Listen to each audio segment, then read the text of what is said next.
मैं आचार्य दिनेश मिश्र कृष्णम और भागवत कथा प्रवक्ता।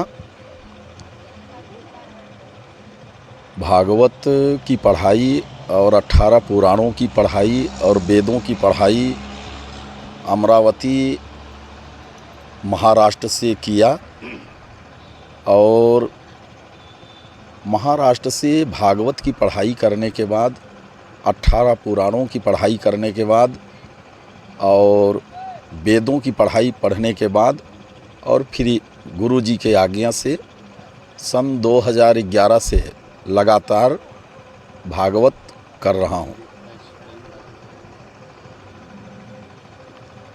लगातार भागवत हो रही है। आज ये आम वृक्ष का विवाह यहाँ पहली बार हो रहा है। तो इससे क्या आस है? देखिए, हमारे पेड़ पौधों के विवाह की जो चर्चा है ये हमको पुराणों में प्राप्त होता है। कार्तिक के महीने में तुलसी विवाह की बड़ी चर्चा है और कोई अगर मंगली है, किसी की कुंडली में मंगली दोष है तो हमारा शास्त्र आदेश देता है कि अश्वत्थ विवाह अर्थात पीपल वृक्ष की विवाह आप करें। और ये पेड़ों की विवाह की जो बात है वो प्राचीन काल से ही चली आ रही है। ये लोक रीति नहीं है बल्कि वेद रीति है। और पेड़ों का विवाह दूसरा कारण ये भी है कि ये जो छत्तीसगढ़ है इसका प्राचीन नाम है दंडकारण्य।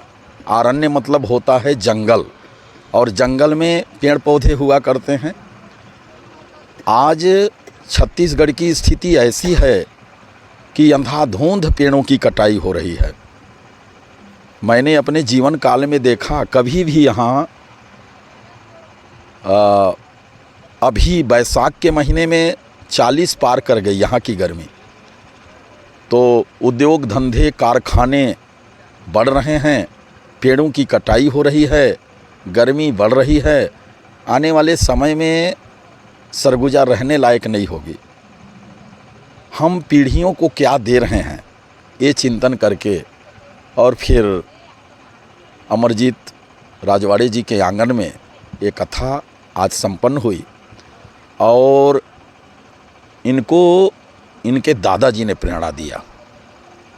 इनके दादाजी पेड़ों का विवाह करवाए थे और बचपन में पेड़ों के विवाह करते हुए इन्होंने अपने दादाजी को देखा और वहीं से प्रेरणा लेकर के ये भी आम के 2 जोड़ों को, आम के वृक्षों का विवाह कराने हेतु मेरे पास आए और बोले कि आम पेड़ों का विवाह होना चाहिए ताकि हमारे छत्तीसगढ़ की सरगुजा की हरियाली बनी रहे।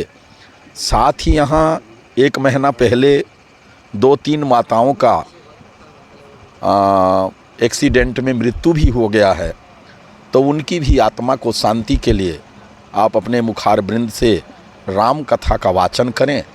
उनके द्वारा मुझे ऐसा निमंत्रण दिया गया तो फिर मेरे द्वारा आया गया। संदेश जनता के लिए देना चाहेंगे? संदेश के लिए हम यही कहेंगे, जनता को मैं व्यासपीठ से यही संदेश देना चाहूँगा कि आओ पेड़ लगाएं हम, सांसें हो रही हैं कम। अपने जन्मदिन में पेड़ लगाएं, अपने विवाह के वर्षगांठ में पेड़ लगाएं, अपने माता पिता के पुण्यतिथि में पेड़ लगाएं, क्योंकि पेड़ है तो हमारा जीवन सुरक्षित है। हजारों टन लाखों टन फ्री में ये पेड़ हमको ऑक्सीजन देते हैं और उस ऑक्सीजन के कारण ही आज हम जीवित हैं। तो पेड़ अभी के समय में अति आवश्यक हो गया है। महाराज एक बात था, आप कथा के दौरान में बोले थे शादी गोधूली के समय होना चाहिए और सवेरे भी होना चाहिए। क्या दोनों में क्या अंतर है? दोनों में अंतर ये है कि 500 वर्ष पहले यहाँ मुग़लों का शासन था और मुग़लों का शासन जब यहाँ आया तो हमारे बहन बेटियों को मंडप से ही उठा कर ले जाया करते थे। वो डोली उतरती थी राजा के यहाँ तो भयभीत थे, जनता भयभीत हो गई। तो हमारे पुरोहितों ने, कर्मकांडी ब्राह्मणों ने चिंतन किया कि हम अपने सनातन धर्म को कैसे बचाएं, बहन बेटियों की इज्जत को, उनकी अस्मिता को, उनके लाज की रक्षा हम कैसे करें। तो फिर चिंतन करके और ध्रुव, तारा ध्रुव को साक्षी मान करके उन्होंने रात का मुहूर्त निकाला और फिर रात्रिकालीन विवाह वहीं से मुगल काल से प्रारंभ हुआ। हम कृष्ण का विवाह देखें तो कृष्ण का विवाह भी दिन में हुआ। भगवान राम के विवाह की चर्चा हम करें, अभी कथा में लोग सुन रहे थे, तो उनका विवाह भी दिन को हुआ, गोधूली बेला में हुआ। भगवान शिव का विवाह भी बैसाख के महीने में दिन में ही संपन्न हुआ। तो जितने भी हमारे देवी देवता हैं, उन देवी देवताओं का विवाह की चर्चा हम करते हैं तो विवाह का समय का निर्धारण की जब बात आती है तो वो दिन की ही बात आती है। तो मैं ये संदेश देना चाहूँगा श्रोताओं को कि हम दिन को विवाह करें, ताकि जो छोटे छोटे बच्चे रहते हैं और कई लोग रहते हैं जो आए रहते हैं आगंतुक अतिथि के रूप में, मेहमान के रूप में, वो सभी उस आनंद में अपना जो है आनंदित हो सकें, उस विवाह में सम्मिलित हो सकें। तो इसलिए दिन का विवाह अब शुरू होना चाहिए।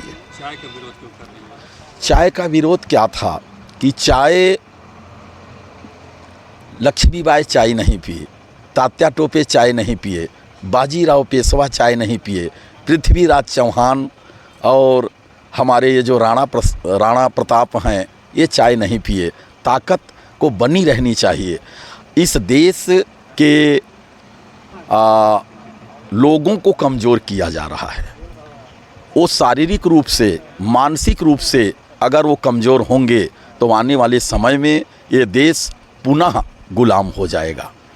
दूध को संक्रमित कर दिया गया, हमारे धान को संक्रमित कर दिया गया और अंग्रेज़ों के द्वारा ये चाय बनाया गया। अंग्रेज काल में ये चाय आया। चाय से दो नुकसान हैं। परमात्मा ने हमको दो चीज़ प्रदान किया है, पहला चीज़ है नींद और दूसरा चीज़ है भूख।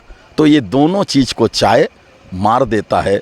इसलिए मेरी व्यासपीठ कहती है चाय को बाय करो।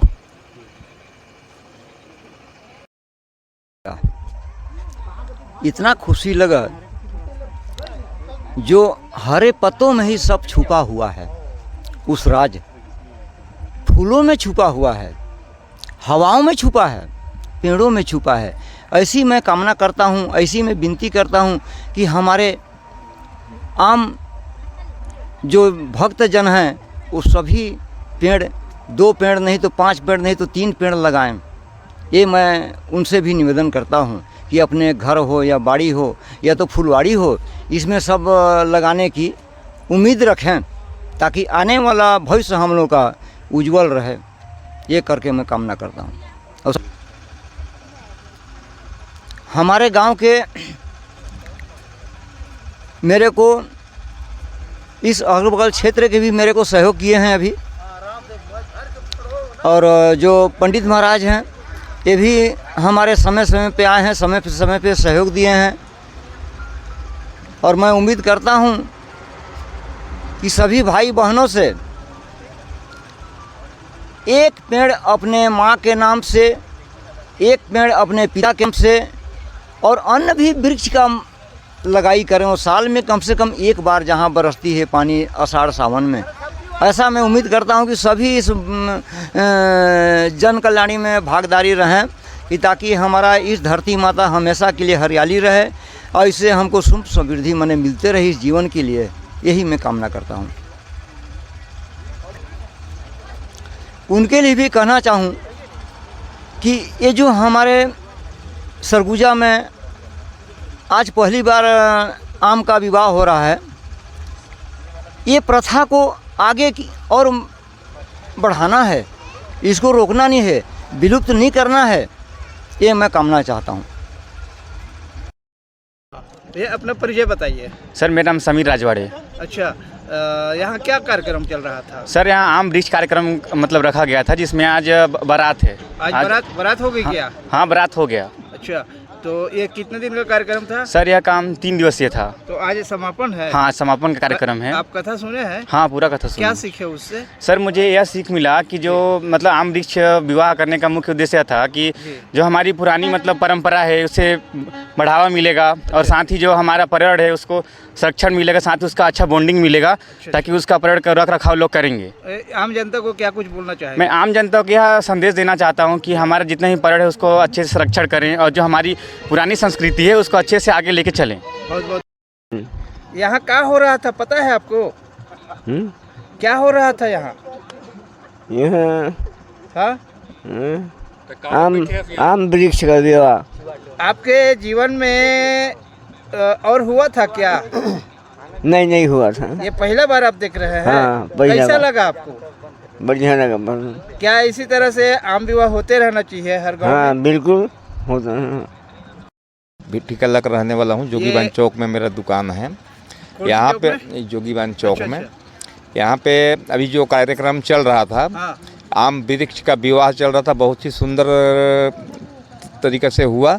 और हमारे पंडित जी भी कथा उथा बताएं, जो शादी करने का समय जो है वो बहुत ही अच्छा समय में बताएं कि गोधूली समय में शादी करना चाहिए और इसमें बहुत शुभ होता है। इस टाइप का जो उनका प्रवचन था बहुत ही अच्छा लगा। मंजू राजवाड़े, श्रीमती मंजू राजवाड़े। कथा से आपको क्या फायदा हुआ? बहुत अच्छा सीख मिली। क्या चीज़? जैसे वृक्ष के बारे में बता रहे थे कि इसको नहीं काटना चाहिए, हमको शुद्ध ऑक्सीजन देती है, फल फूल देती है। शादी कब होना चाहिए? रात में या सुबह में? हाँ दिन में होना चाहिए। दिन में होना चाहिए। जी। क्यों होना चाहिए? तो दिन रात में क्यों होना चाहिए? जैसे रात में बोलते हैं कि कई वो आते फिरते रहते हैं, चलते रहते हैं। चलते रहते हैं। हाँ, और और जैसे रात में नींद में सवेरे यानी कि सवेरे पूजा नहीं कर पाते हैं। राजवाड़े। यहाँ आपने रामायण कथा सुना, उससे क्या लाभ मिला, क्या सुने और कैसा लग रहा है? बहुत अच्छा लग रहा है। जैसे उन्होंने बोला कि शादी में घर जाते हैं तो क्या करेंगे आप, कैसे जींस पैंट पहन के जाएंगे? वहाँ जाने के बाद किसको पटाना है? सासू माँ को। लक्ष्मी राजवाड़े, दिव्य लक्ष्मी राजवाड़े।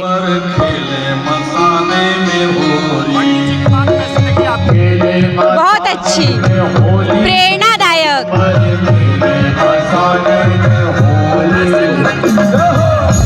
सुनाई नहीं दे रहा। आपका क्या नाम है? प्रभा राजवाड़े। यहाँ कैसा लगा आपको ये कार्यक्रम? बहुत अच्छा लगा। कौन सी गांव का कार्यक्रम है? जोगी बांध। अच्छा, कितने दिन का कार्यक्रम था? 3 दिन का। इससे क्या सीख मिलती है आपको? कथा सुनने पर क्या लगता है आपको, क्या परिवर्तन हुआ? बहुत ज़्यादा परिवर्तन होता है। सीख मिला, सीखने को मिला जी ना? जी।